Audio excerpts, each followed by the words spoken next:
Okay. Well, thanks a lot for still being here for the last session. This time around, I'm talking as the head of the High Performance Group of SPEC. And I'll give a brief introduction of SPEC as an organization overall, and then talk about the High Performance Group in SPEC, and then the benchmarks and how they relate to overall benchmarking in the community. I know I'm the last person to speak today. I'm also between you and the raffle. I really hope that I'll make it worthwhile your time, and maybe I can be as energetic as the last presenter to keep everyone awake. So SPEC was founded in 1988 in a time when dry stone and wet stone benchmarks were developed, and the idea was to get industry behind developing methodologies for benchmarking. I think the benchmark that everybody knows is the SPEC CPU benchmark, which comes out of the Open Systems Group in SPEC, which tests both floating point and integer capabilities of processors. There is a new release of the SPEC CPU Benchmark Suite last year. So what used to be SPEC CPU 2006 is now SPEC CPU 2017. And this is really what a lot of people know. Most people don't know that SPEC itself is 4 groups. The biggest and the oldest one is the Open Systems Group. They produce a lot of benchmarks. They produce a lot of different benchmarks than just SPEC CPU. They produce JBB for Java virtual machines. They produce SPEC SFS for storage systems, and a number of other different benchmarks. And then there is a much smaller group, the High Performance Group. High Performance Group started in the late 90s. The first benchmark that the group produced was SPEC HPC, or SPEC HPC 98, I think.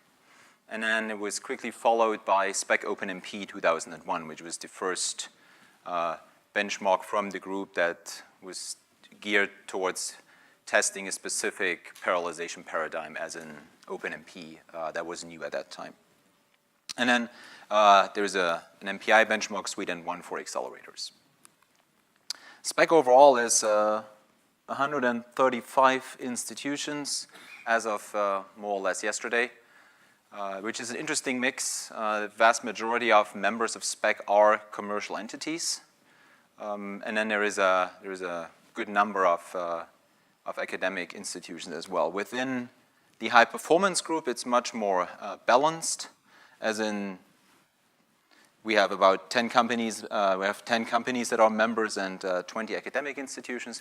And from an active participation point of view, in the calls that we have, you see an equal number of academic participants and industry participants.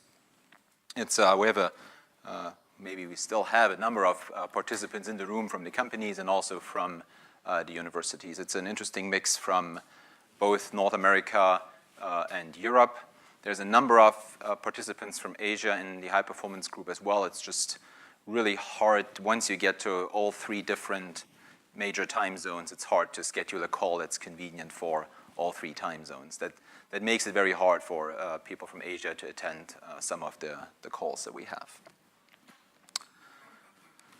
Let me talk a little bit about the benchmarking philosophy. As you can see, when you look at publications for SPEC CPU, the thing that comes out at the end of a SPEC benchmark is always a number, a single number. And the idea behind there is that when it was driven originally, it's really to give companies a way to market their products. And marketing departments really like one number, because that's easy to advertise. And they also like it if higher is better. So we're not doing runtime with the benchmarks, because then smaller may be better. But it's basically every SPEC benchmark consists of a number of components, and then they are averaged with the geometric mean, and then they create one number. The number then is always in relationship to a reference system. So when a benchmark is developed, one of the group members puts up a reference system that ideally is a little bit old, so that every benchmark run that you do with a modern architecture comes in above 1. And then the number that you get is basically how many times the system is faster compared to the reference machine. So this allows you really to do relational comparisons between all the between results within a single benchmark set. For high performance group, all of the benchmarks that we have are full or almost full applications, which includes the overhead of applications like I/O, like reading in the application input data set and writing out the result data set. Some of the benchmarks that we have specifically for OpenCL, OpenACC, and OpenP4, some of them are application kernels, but all of them we always measure the complete execution of the application, which includes basically everything from running the executable with MPI2007, for example, and then finishing all the way with the I/O at the end. The interesting thing also about SPEC is SPEC has a harness. We in the high performance group use exactly the same harness as the open systems group for the SPEC CPU benchmark to test not just that the source code is people are not messing with the source code, but also they test for correctness of the results. So the harness will do the performance measurement in the sense that it takes time. It takes the timing for the individual invocation. It will invoke the benchmark.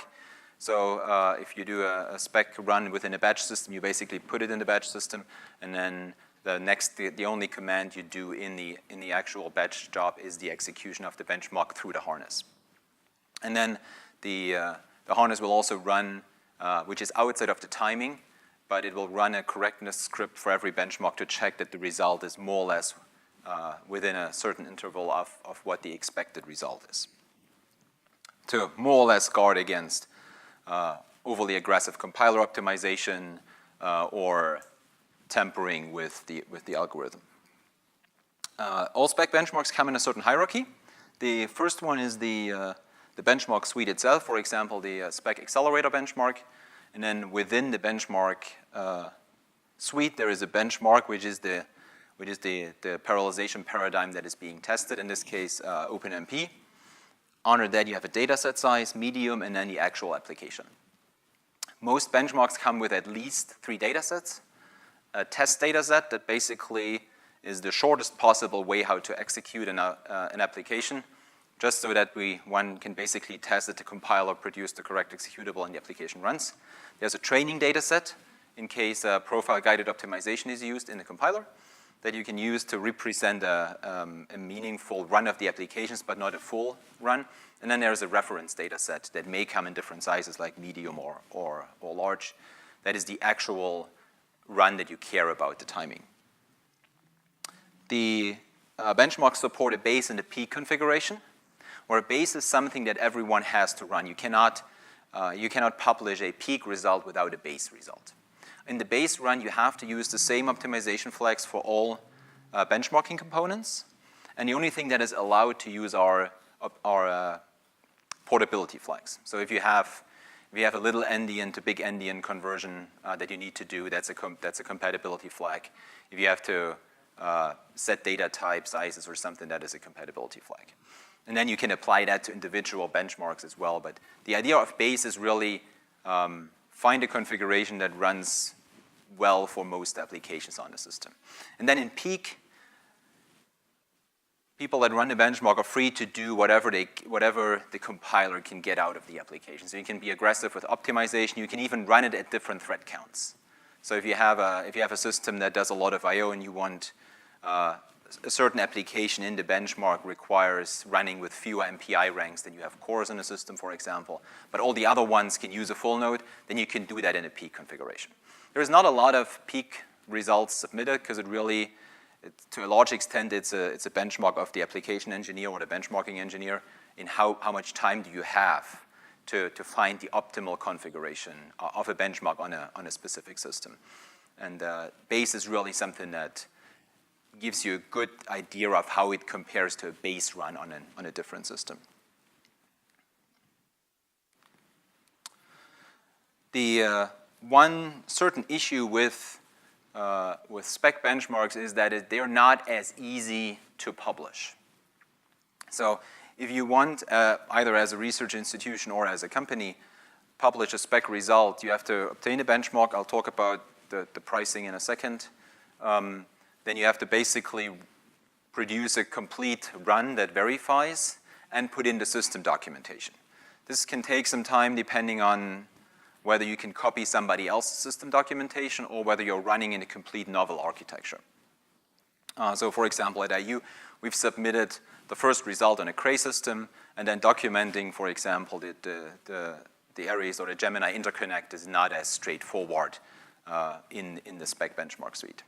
Then the results get submitted to the High Performance Group for review, and then the High Performance Group has about 2 weeks to review the results. And the point in the result review is to check that all the system configuration is properly documented, that it's also properly documented how the application was run. So if you're running the OpenMP one, did you use the SPEC supplied way to set the OpenMP threads, or did you do it outside of SPEC because you have to do it, for example, in a shell script on your system, which is fine as long as it's documented. The whole point behind this is to create a run that if you have the same hardware, you can reproduce within a reasonable margin of error. I've just recently went through the top 500 and looked at some of the configuration. It's really unfortunate that you don't have to submit a lot of documentation for the top 500. For some systems, it's even hard to know how many nodes the benchmark was run on, right? So on the SPEC side, the idea behind taking longer to submit and approve those results is to verify that the documentation is correct and people can really trust the numbers. And overall, for SPEC, the value of the result, I think if you run top 500, you run HPL, everybody knows what the problem is, and you know you get a teraflop number and or you get a flop number, and you can interpret the relationship. With SPEC, you get a number. In order for that number to be meaningful, you have to have other results from other systems that you compare it to. So the more results you have, the easier it is to understand whether the result that you've submitted is reasonable for the architecture and how it compares to other systems. But having this I really feel strongly about the documentation of the results. Yes, it doesn't make it as easy as upload results, submit, done, but the quality of the results is much improved with this. So this is what, for example, if you do a search on the SPEC website or you just browse the results, this is what it would look like in the overview. So you get the company or the institution that did the test. You get a brief system name. You have the actual results in a number of different formats. For the accelerator, we document the actual accelerator that was used, and then you get a base result. Everyone has a base result. And then there is, for some of them, there's a peak result. And for some of them, there's also a power score, which I'll talk about in a little bit. If you look through the actual, this is a little hard to read, or you can't read it at all. If you look through the individual, so if you go back and, for example, use the HTML or the PDF one, you get more or less 3 or 4 pages of results. It starts with the base and the peak score, you see system availability, and then you get a bunch of hardware documentation, both for the processor, for the cache information in the processor, disk subsystem, interconnect topology, how is if the system has an accelerator, what's the PCIe version, the accelerator's plugged into software versions, both firmware versions on the switches, firmware versions on the controllers, on the host bus adapters. Operating system version. For power, you basically document the power analyzer itself. You document the ambient temperature, both within, you document the ambient temperature. Then you get, for example, for the SPEC Accelerator Benchmark consists of a number of applications, and then in order to produce a valid run, every application has to run at least 3 times. So you average between the individual runs, and then you do the geometric mean over the complete score.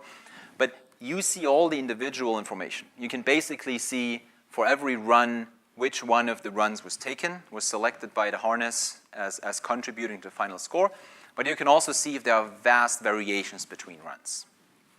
And you can run it 3 times, 5 times, 10 times. Then you get information how the actual benchmark was submitted, and then platform notes, which is a dump of For example, cat-proc CPU info, cat-proc mem info, and then some other system utilities that are run by the benchmark harness to document the system state. You get the basic compiler information, how it was invoked in this case, ICC and IFORD. And then for the base run, you get all the flags that were used for portability, and you get all the flags that were used for optimization flags. You basically can specify separate flags for C, C++, and Fortran, but in the base run, they have to use the same flags there. And the idea is really, this should give you enough information both to understand why a certain system is faster than what you've benchmarked, and to reproduce it if you happen to have similar hardware. Let's talk a little bit about the benchmarks that the High Performance Group produces. We issued a press release in February this year.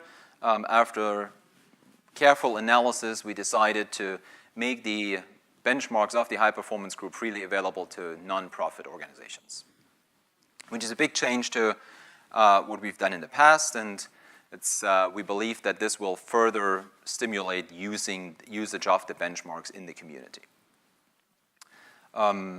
We've also submitted for an IEC tutorial, and in the past we've seen a lot of resistance from reviewers of the tutorials when it comes to presenting commercial software. So this time around it was much easier, and the tutorial actually got accepted for ISC. Different groups have different policies within SPEC of how they make the benchmarks available. The Open Systems Group still charges for the benchmarks, whether it's an academic use or not. So we hope that this will attract more members and helps push the number of results that are published, which will make the benchmark overall more useful. The newest benchmark and the most interesting one from my point of view currently is the Accelerator Benchmark. It supports 3 different workloads, OpenACC, OpenCL, and OpenMP4. And the applications within OpenACC and OpenMP4 are actually the same applications. So it took us about 3 years to port the OpenACC applications to OpenMP4. And you cannot directly compare the benchmarks because the result is different, the reference machine is different, right? So a score of 2 in OpenMP4 doesn't mean it's better than a score of 1.5 in OpenACC. But you can at least look at the runtimes of the benchmarks. And the idea was to really see what the difference is between the 2 programming models. The benchmark suite also supports measurement of power. From the 3 benchmarks, 2 of them support power measurement. And the reason simply is supporting power measurement in an MPI benchmark that potentially runs on hundreds of nodes is just really, really hard from a how do you define the power metric at that point. Supporting power in a single, measuring a single server is much easier because then you just measure how much power goes into the server, and the assumption is everything is self-contained enough. This still does not account for a potentially network file system that is used, and it doesn't account for network switches attached to, but it gives you a close enough approximation. And specifically for us to define the power metric was a really long discussion, specifically between members from the industry in how they would like to see their systems represented. In the end, unfortunately, we have very, very few power measurements published. I think the University of Dresden, Aachen, IU published power numbers in NVIDIA. I think those are the only companies that have actually published a power number. And none of them actually sell system, right? I mean, NVIDIA sells cards, but they don't actually sell the system. So it's right now, comparing power numbers is really hard since we don't have enough of those published.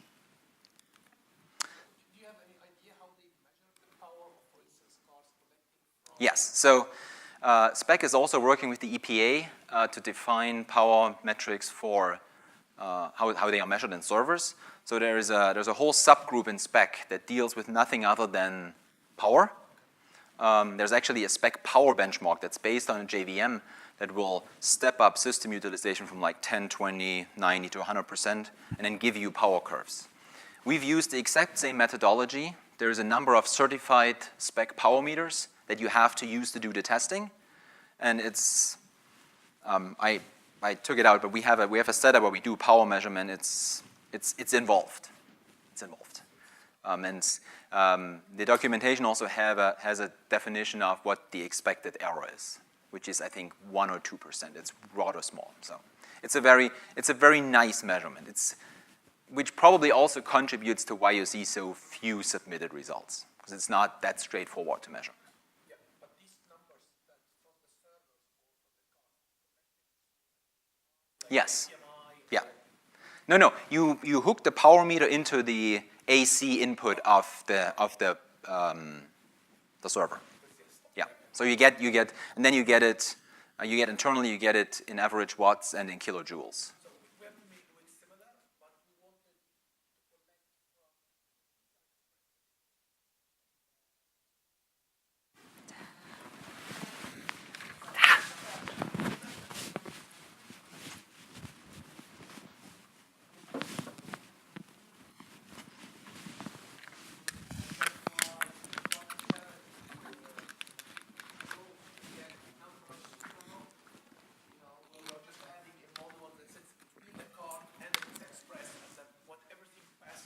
Yeah. Yeah.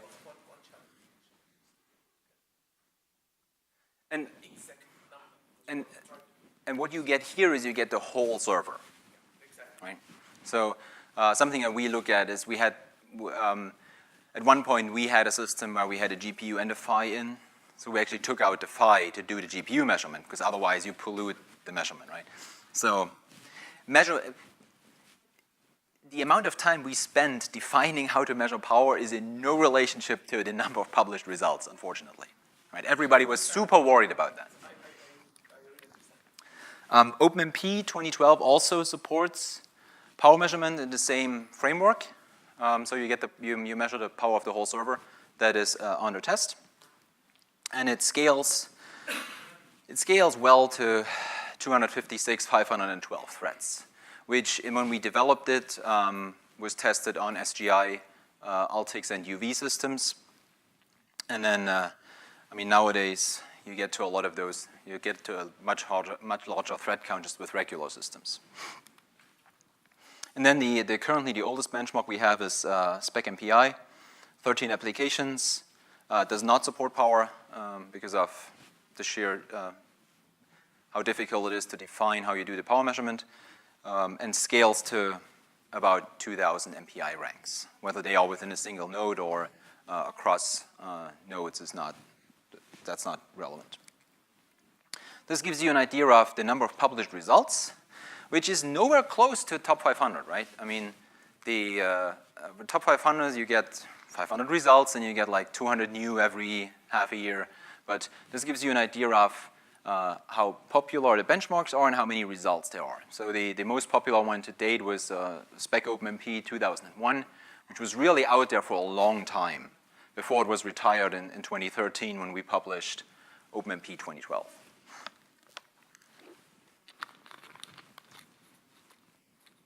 And then currently, I think if we run SPEC MPI a little bit longer, then we get more results. Also, last year we've really started asking more of our members to submit results, because as I said, the more results you have, the easier it is to compare it, and the more useful the benchmark is. This year, the whole Spectra and meltdown thing really kills benchmarking. We have no results submitted for the last 2 or 3 months, because we have to define how to deal with the documentation of the various patches that are issued by all the vendors for the system. Since the SPEC CPU benchmark is much more popular, we're basically, as the high performance group, we're piggybacking on what the CPU people do, and then we'll implement it in a very similar way, except that for us it will probably stay legal to have an unpatched system, because it's much more likely to have an HPC system that doesn't have all the patches installed than it is to have a normal enterprise server that has not all the patches installed. So it's hard. Thanks to the Spectra meltdown, we may not get quite as many submissions this year as we got last year. Then what we did last year is we had a search program. SPEC overall has this methodology of asking the community for input of what goes into a benchmark. That's called a search program. We ran one for about 6 months last year for a new benchmark called MPI+X, which is the first hybrid benchmark that the High Performance Group will do. And it comes with a lot of challenges of defining metrics, defining run rules, defining how you compare metrics within the same benchmark. So there's going to be a lot of time that we will spend on defining the metrics, but at least we got in the order of a dozen, 2,000 submissions for the search program out of the community from 3 different continents, I think, 5 different countries. And again, we asked for full applications. Ideally, applications that can scale with different data sets from a single node. And the scalability target that we put in is 8,000 MPI threads, MPI ranks.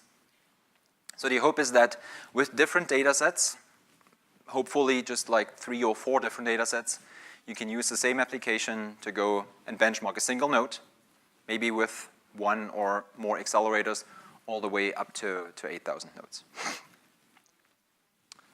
We also gave a monetary incentive with the hope that grad students or others would take us up on that.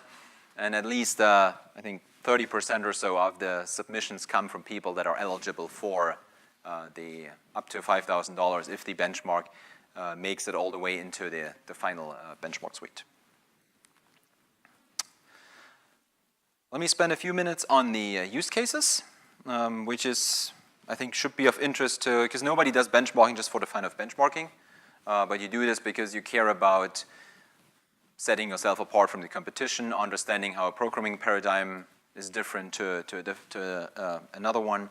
And I categorized it a little bit into vendors, whether it's hardware, software, compiler vendors, HPC centers and the users, application developers, and just researchers in parallel programming. So as a vendor, the number one reason that vendors care about is really marketing.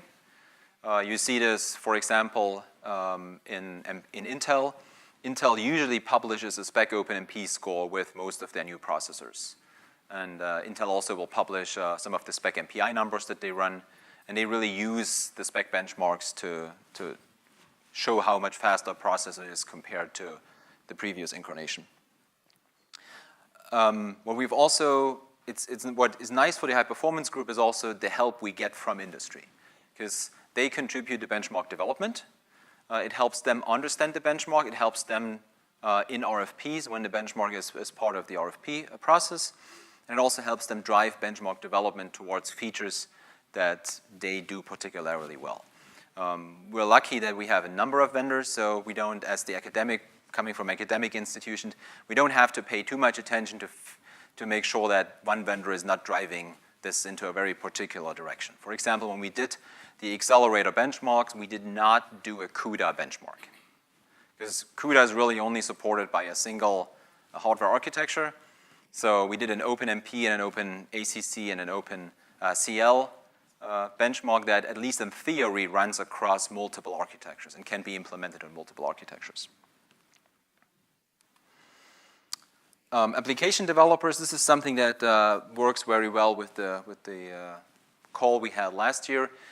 At Indiana University, we've contributed one application to both the MPI, the OpenMP, and the Accelerator benchmark, and it's now nice for us to see how that application performs on different hardware that we have no access to.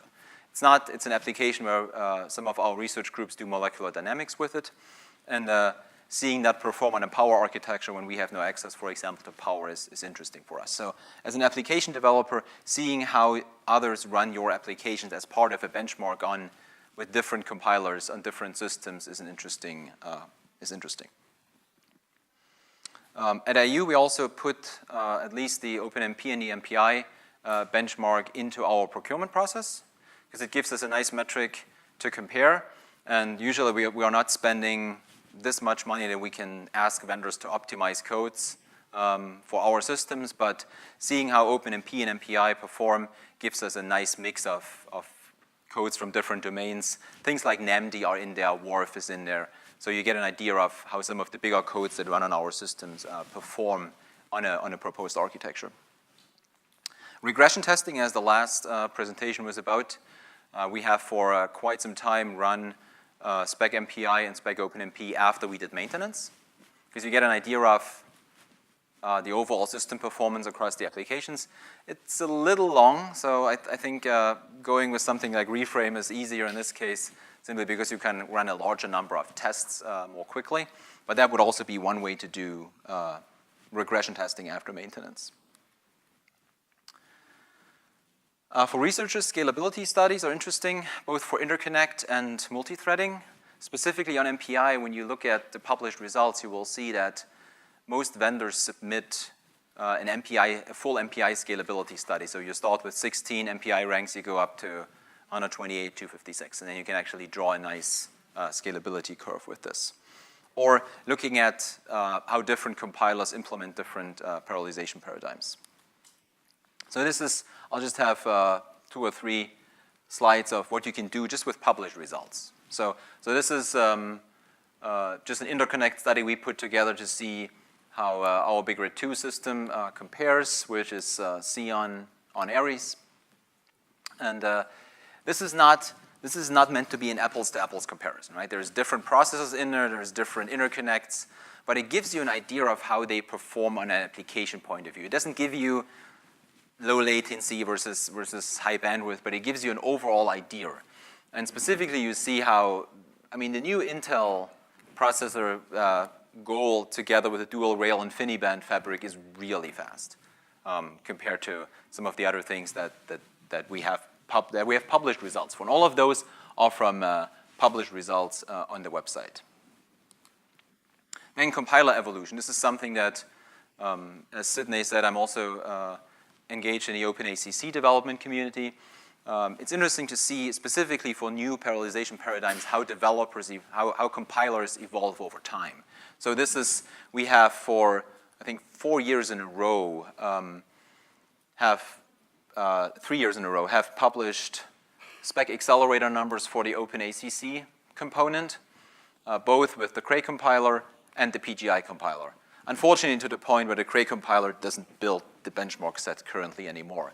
So we couldn't have, we don't have a 4th set here. But you basically see that without any source code changes, if you keep using the PGI compiler, it gets faster over time, which is kind of nice, which is kind of what you want from a compiler, because that's performance for free, right? All you need to do is recompile. And this is only up to 17.1. We need to do 1 this year as well, and hopefully get even further ahead. Then looking at different devices, OpenACC, this is based on all the published results for the different devices that the OpenACC benchmark has been run on. So you see some of the AMD Radeon and Fire Pro systems from the time when PathScale was still around, and you can build OpenACC with PathScale for the AMD cards. Then the newer PGI compiler supports OpenACC on the vector units of the Intel processors, and then just what everyone does, OpenACC on the NVIDIA Tesla devices. And then you can even do a difference between the P100 and on Intel and on OpenPower, where you see the small difference in this case that the NVIDIA, the NVLink interconnect makes. And you don't have to have access to all of this. It's all published. You see exactly what the compiler flags are, whether you can trust the results or not, right? It's nice to be able to do this without having to have access to a large number of those systems. This is more of an academic example. So I'm using spec scores here, but those are actually non-published results because they are non-compliant, because the compiler we use doesn't build all the benchmark sets. So those are estimates, which have to be clearly labeled as estimates to comply to the spec rules. But this is comparing a Knights Landing system to a K20 with OpenMP4. On the Knights Landing system, we use the Intel compiler, the latest one at that point.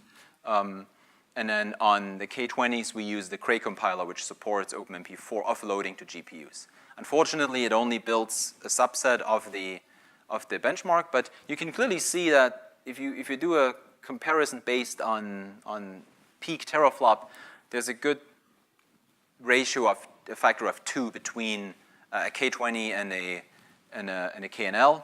And then if you look at this in MCD RAM, you actually see a similar factor of 2 on the OpenMP programming paradigm. So if you do the code right and you use the compiler, you get a factor of 2 out of a kernel compared to a K20.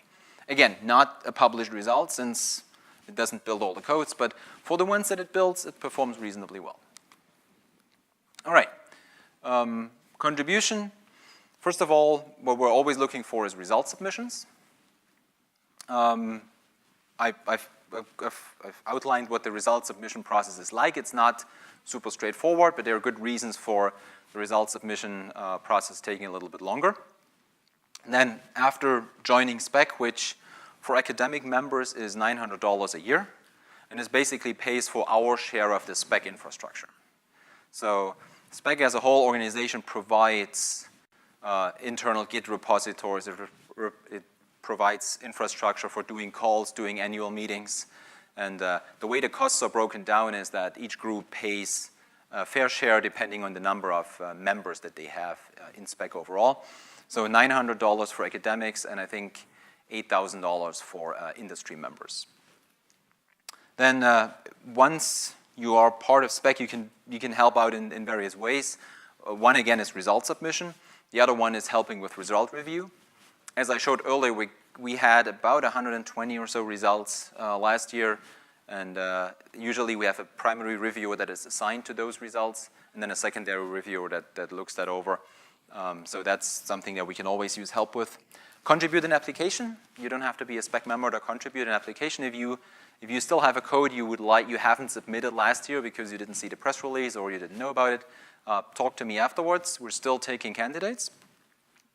Help with benchmark development, or just run the release kits. So when we get closer to releasing a benchmark, we'll usually create a kit every 2 or 3 weeks that then has to be run for correctness testing, scalability testing, and this is really usually takes a long time because specifically when we want to do scalability to 8,000 MPI ranks, you can only run 8,000 MPI ranks so often in most university systems. Last slide is on just benchmark development. So overall, we use the infrastructure that is supplied by SPEC, which is an internal Git repository, mailing lists, meetings. Right now, the SPEC is currently meeting in Berlin to integrate some of the benchmarking components that we had submitted to the MPI+X benchmark last year. And the idea is to really, at the end, whether a benchmark is released or not is a vote decision within the high performance group. And full members that pay the full membership fee have 1 vote, and 5 academic institutions can combine to a single vote as well. In the past, we only very rarely had controversial decisions where the vote was really not unanimous. So the idea of the SPEC benchmarking development process is really to try to build something that works for everyone in the group. Now, this is harder to do when you have very competing interests, for example, in the accelerator area, but normally we really try to work hard on a benchmark that is usable for the community and not just for a certain subset of the group. And I think with this, thanks so much for your time. Questions?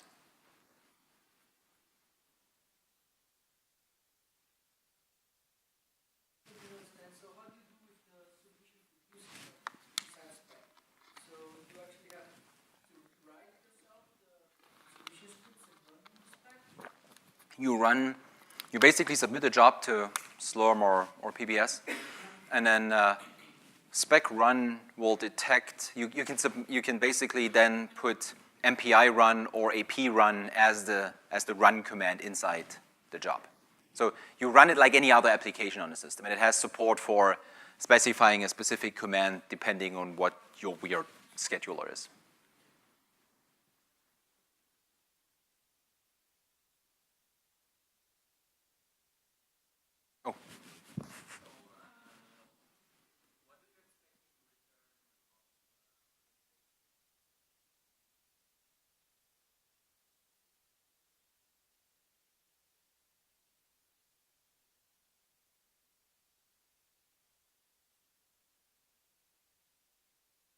So our main driver was to get more institutions interested in not just obtaining the benchmark, which now is a lot easier since you don't have to pay for it, and the benchmark wasn't that expensive to begin with. But if you are at a university, you are a grad student, you want to run this, just the whole paperwork to get $500 or $2,000 reimbursed is just ridiculous, right? For most universities. Maybe some universities do this very quickly, but so the return on investment is more participation.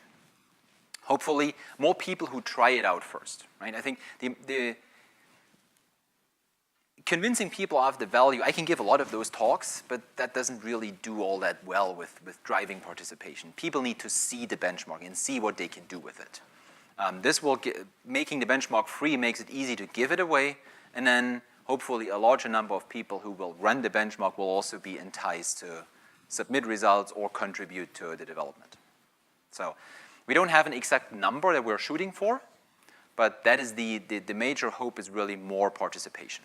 And then more results, which will make the benchmark more useful, which will drive more participation, hopefully.